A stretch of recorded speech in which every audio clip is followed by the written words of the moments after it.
orang non-muslim, mungkin Mas Ari pasti udah lihat ya, bagaimana orang-orang non-muslim masuk ke pelataran dan ke Masjidil Haram kita tanpa pakai jilbab.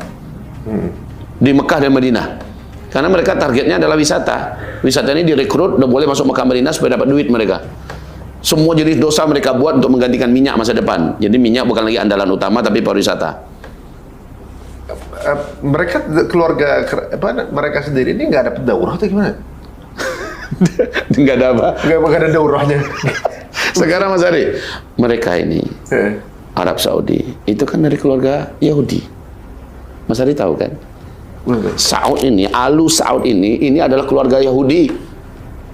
Silsilah mereka kepada keluarga pedagang Yahudi dari Irak. Mereka datang dengan cara atas nama perdagang semacamnya, lalu penguasa kabilah yang ada mereka racuni, mereka bunuh, mereka dengan kejahatan mereka ya, dan kemudian perempuan Hijaz mereka nikahi, lahirlah anak, dari anak-anak ini mereka bangun dinasti namanya dinasti Alu Saud. Dan ini yang kerajaan Arab Saudi sekarang. Pengakuan ini langsung disampaikan oleh Raja Faisal waktu di Washington. Sehingga keluar di Washington Post. Ya, apa kata Raja Faisal? Jangan ganggu orang Yahudi yang tinggal di Arab.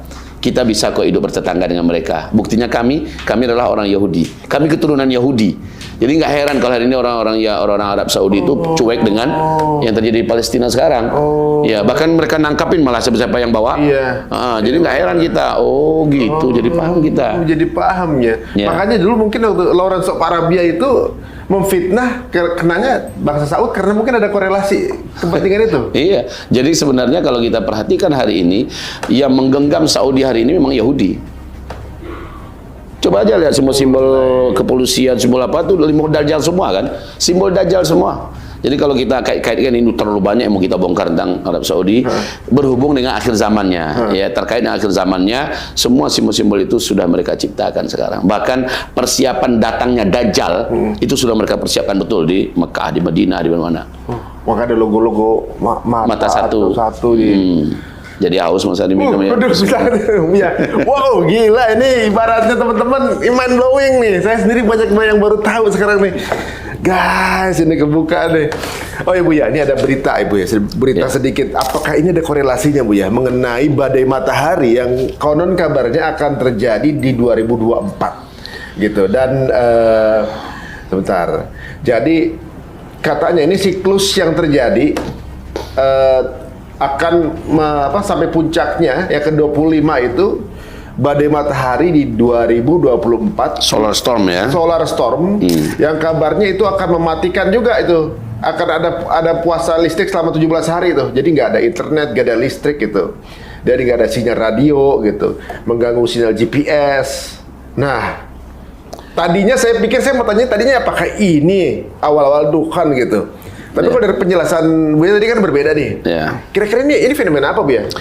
Baik, insya Allah kita jawab yang ini Mas Ari, kita jawab. Harus kita tanggapi memang supaya umat ini nggak gampang ya dan nggak menebak-nebak ya. Bismillah. Hanya tadi kan belum selesai kita. Kita selesaikan sedikit lagi langsung kita tanggapi ke sini ya. Jadi ada apa kejadian yang kedua? Perubahan bentuk, perubahan wajah. Itu yang kedua. Yang ketiga kata Rasulullah waqadhfun. Apa itu qadhfun? Hujan meteor dari ruang angkasa. Hujan meteor dari ruang angkasa. Faqalu, bertanyalah para sahabat, "Wa mata dzaka ya Rasulullah?" Kapan itu terjadi ya Rasulullah? Serem banget masalahnya. Bumi di mana-mana tenggelam, ya karena gempa, karena likuifaksi, karena tsunami, ya banyak kota-kota yang dibangun di tepi laut, habis semua itu oleh tsunami. Ya, kapan itu terjadinya Rasulullah? Nabi menjawab, idza zaharatil qainat wal ma'azif wa syuribatil khumur. Ternyata yang tiga-tiga ini adalah representasi daripada Arab menjadi jahiliyah. Apa artinya idza zaharatil qainat? Apabila penyanyi-penyanyi wanita sudah bermunculan, didatangkan. Sekarang apa-apa aja buat konser musik raksasa, menghadirkan penyanyi-penyanyi wanita ya dari Eropa, dari Rusia, dari India, dari apa saja buat. Bahkan seminggu pertama setelah pengeboman dan peledakan pembantaian terjadi di jalur Gaza, di Riyadh malah buat konser raksasa kan? Gila-gilaan itu. Dananya segila-gila apa, dan yang dibuat adalah dosa maksiat, bukannya nolong saudara-saudara di Palestina. Itu bentuk ya bagaimana idza zaharatil qainat itu memang benar-benar sedang dilakukan oleh orang-orang Arab hari ini. Penyanyi wanita. Wal ma'azif. Saat musik sudah menjadi sesuatu yang sangat mereka cintai. Musik sesuatu yang menjadi lambang daripada kemewahan hidup dan mereka betul-betul sangat menggandrunginya. Jadi penyanyi terus musik kedua. Kemudian wasyuribatil khumur, dan ketika minum-minuman memabukkan, barang-barang memabukkan sudah menjadi barang biasa yang beredar di tengah-tengah mereka, mereka konsumsi. Hari ini Arab minum minuman keras itu udah kayak minum mineral kalau di kitanya. Begitu mudahnya mereka menemukan minuman keras. Hari ini minuman keras Mas Ari mau kemana aja di negeri Arab, minuman keras itu kayak orang jual Coca-Cola, Fanta, Sprite semacamnya, bahkan kayak orang jual Aqua dan sebagainya. Begitu mudahnya kita mendapatkan. Dan itu sudah jadi lambang minuman mereka hari ini.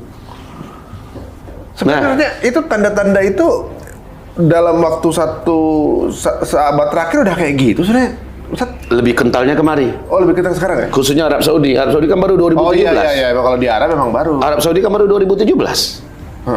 Jadi sekarang tanda-tanda kecil kiamat itu lebih banyak kita kunci di Arab ya. Karena Arab adalah lambang keislaman itu. Yang ada Mekah Madinahnya. Sementara Aqsa jangan ditanya dulu deh. Ini Aqsa sama babak belur habis-habisan. Tapi yang kita sedang pertanyakan, Mekah Madinah sebagai simbol Islam dunia. Sebagai simbol ditegakkannya syariat Islam.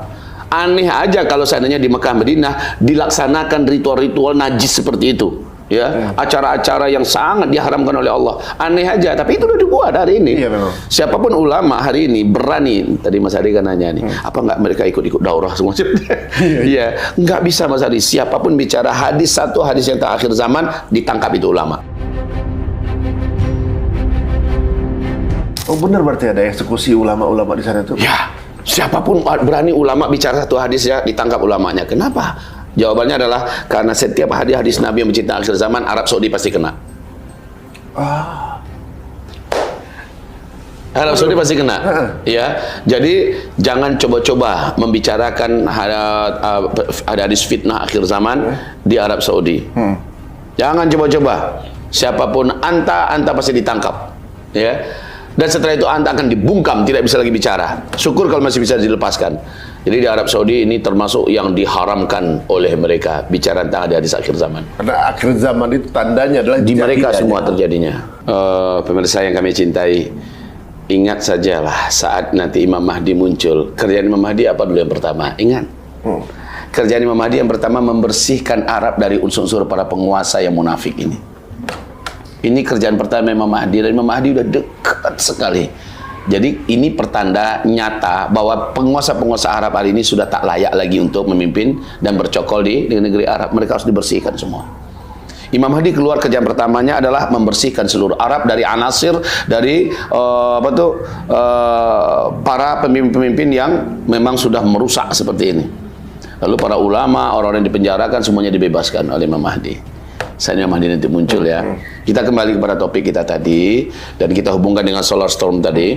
Nah, saudaraku yang kami cintai, melihat daripada Arab sekarang sudah jahiliyah, maka Rasul mengatakan terjadi 3 petaka di akhir zaman di tengah-tengah umatku, yaitu penenggelaman bumi di mana-mana, kemudian perubahan wajah, kemudian apa tadi? Hujan meteor dari ruang angkasa. Kapan itu ya Rasulullah? Bla bla bla bla, sudah dijelaskan tadi kan.